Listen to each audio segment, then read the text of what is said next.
오늘 강의 제목은 이제 부동산 매매 임대법인 절세 전략인데요. 요새 그 부동산 법인 만드시는 분들이 엄청나게 늘었어요. 엄청나게 늘어서 저희 지금 그 세무사무실이 바로 요 옆에 있거든요. 근데 기장계약을 추가로 못 받고 있어요. 너무 신규로 오시는 분들이 많아서 그만큼 요새 법인 설립이 많다. 왜 이렇게 많은가? 그거에 대해서 오늘 좀 장점, 그리고 단점, 그리고 운용하실 때 그 필요한 팁들 이런 것들은 좀 설명을 드리겠습니다. 일단 저는 그 진진세무회계라고 세무사무실을 운영하고 있고요. 그전에는 저는 3.1회계법인이라는 데에서 근무를 한 6년 정도 하다가 그 부동산 투자, 저는 북극성에 처음으로 이제 부동산 강의를 듣기 시작했는데, 그래서 이제 부동산으로 좀 내 앞길 열어봐야겠다라는 생각을 갖고 퇴사를 하고 나와서 이제 세무사무실과 함께 부동산 투자를 병행을 하고 있습니다.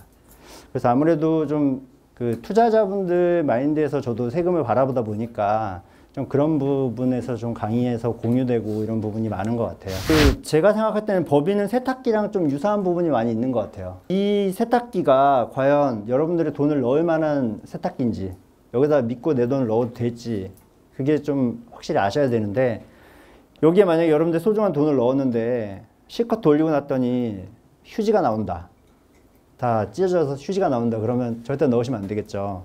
그래서 돈을 넣을 때 어떻게 넣을 건지, 그리고 어떻게 운용을 할 건지, 그리고 돈을 나중에 어떻게 개인화 시킬 건지, 그런 부분에 대해서 오늘 강의를 드리겠습니다. 이 목차인데요. 일단 법인이랑 개인에 대한 과세 체계에 대해서 어떻게 다른지에 대해서 굉장히 짧게 설명을 드릴 거예요. 이 부분만 가지고도 사실은 뭐 정규 강의를 만들 수 있을 정도로 뭐 많은 내용들이 있지만, 여러분들한테 그런 거를 전해드리러 나온 강의는 아니기 때문에 최소한만 개인이랑 법인이 어떻게 다른지에 대한 설명을 드릴 거고요. 그 다음에 법인이 얼마나 장점이 있길래 법인으로 요새 많이 하시는가, 법인으로 했을 때 개인보다 이득인 점들에 대해서 좀 설명을 드릴 겁니다. 그리고 돈을 열심히 그 법인에서 돌렸는데 그런 말씀 많이 하시잖아요. 법인에서 돈 빼기 힘들다. 돈을 빼기가 힘들다. 그래서 꺼낼 때 잘 꺼내 가야 돼요.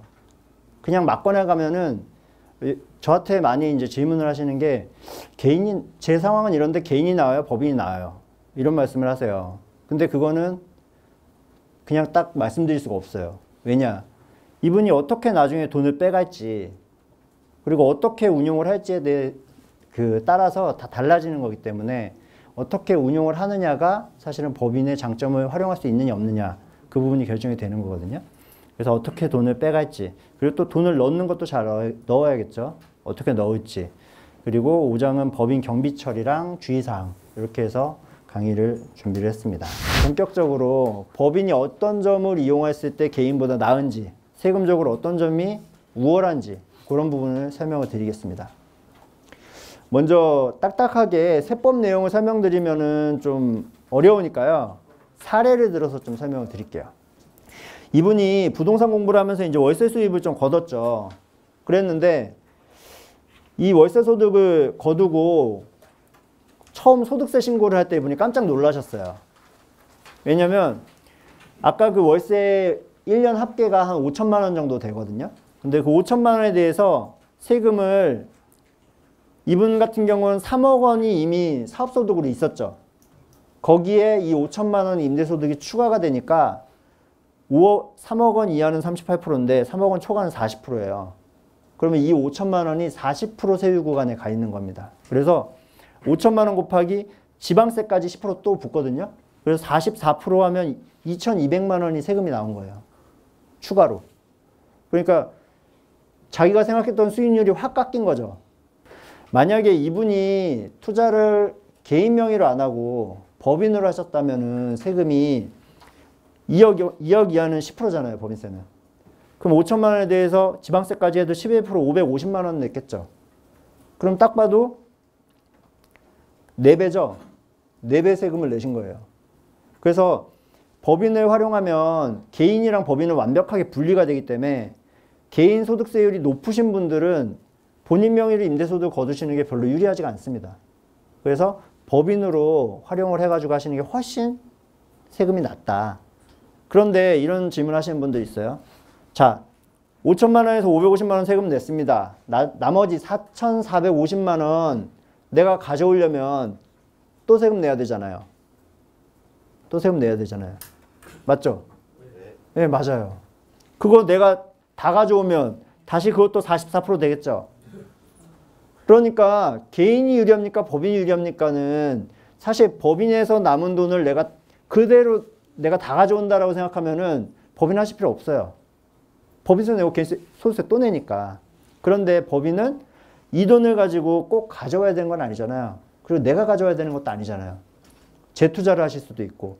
만약에 재투자한다고 가정했을 때 여기서는 5천에서 2,200 빼고 나머지 3천도 안 되는 돈을 재투자하게 되는 거고 여기는 10% 빼고 나머지 4,500을 재투자하게 되니까 재투자 금액만 거의 뭐 1.5배 이상 차이가 나게 되겠죠. 이게 계속된다고 치면 훨씬 더 자산 규모를 빠르게 불려나갈 수 있는 게 법인이에요. 법인이 원래 그런 개념입니다. 세금을 조금 내고 너가 재투자하든 배분하든 그때 세금을 다시 걷겠다. 이런 거예요. 재투자만 계속하면은 세금을 무한정 딜레이 시키는 거예요. 또 사실은 이제 지금 여기 오신 많은 분들은 양도세, 중과세를 피해서 오신 분들도 많으실 거예요. 개인들이 조정 대상 지역에서 양도 차익이 났을 때 다주택자, 2주택자는 10%, 3주택 이상은 20% 중과세를 맞기 때문에 내가 양도 차익이 아무리 많아봐야 실효세율이 나중에 내가 가져올 수 있는 돈이 굉장히 적어졌죠. 그래서 주택 투자는 지금 메리트가 현저히 떨어졌습니다. 예를 들어 내가 강남의 어느 아파트가 1년 후에 10억이 오르는 걸 알아요. 근데 내가 다주택자야. 그걸 사면 어떻게 될까요? 10억이 올랐어요, 내년에. 팔았어요. 양도세만 6억 이상 나옵니다. 6억 좀 넘게 나오고 거기에서 또 보유하고 있는 취득세 있죠. 살 때 취득세, 보유할 때 재산세, 또 종부세도 굉장히 많이 낼 수 있죠. 종부세 내고 나중에 팔 때 복비 내고 팔고 나면 실제로 우리가 10억 올랐을 때 내 손에 가져갈 수 있는 게 2, 3억 되기가 쉽지 않은 수익률이 굉장히 안 좋은 거예요. 그러면은 개인으로 이렇게 안 좋아졌는데 법인으로 하면 어떠냐. 개인은 양도세에 10%, 20% 중과세가 있지만 법인은 중과세가 없어요. 원래 있던 이 주택거래에 10% 추가범세는 있죠. 하지만 이 중과세라는 게 없기 때문에 여기 10%, 여기 10% 합쳐도 20%예요. 그러니까 상당히 개인보다는 훨씬 낮은 세율을 적용받게 되는 거고요. 조정 대상 지역의 경우에요. 그리고 개인 같은 경우는 보유기간에 따라서 장특공제를 해주는데 법인은 없죠. 근데 어차피 중과세 맞으면 이쪽도 없어요. 장특공제가. 그리고 필요경비의 부분에서도 개인은 굉장히 조금밖에 인정을 안 해주는데 법인은 진짜 사업과 관련된 비용이라면 무조건 다 인정을 해주는 범위가 굉장히 넓다. 이렇게 보시면 돼요. 그래서 조정 대상 지역에 서울에 양도 차익이 2억이 난 아파트를 예로 들을게요. 이거를 팔았을 때 양도세랑 법인세를 비교해 보면 법인에 이제 다른 급여라든지 이런 경비로 5천만 원 정도가 있다고 볼게요. 그러면 개인이 2억에 대한 중과세 20% 맞으면은 1억 한 500 정도가 돼요. 세금이. 절반 이상이 되는 거예요.